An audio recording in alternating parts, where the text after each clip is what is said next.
ইসলাম ভাই আজকের জন্য আজকে 10,000 টাকা অনুদান করলেন, সকলে বলি আমিন।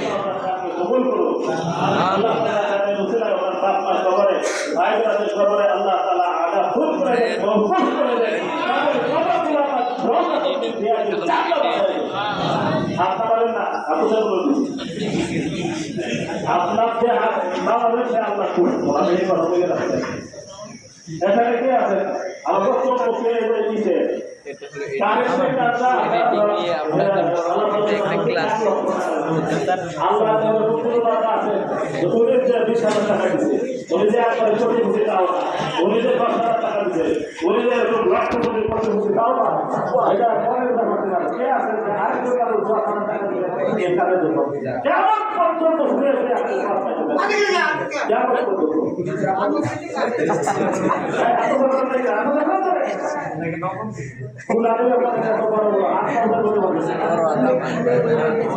माफ सोच ले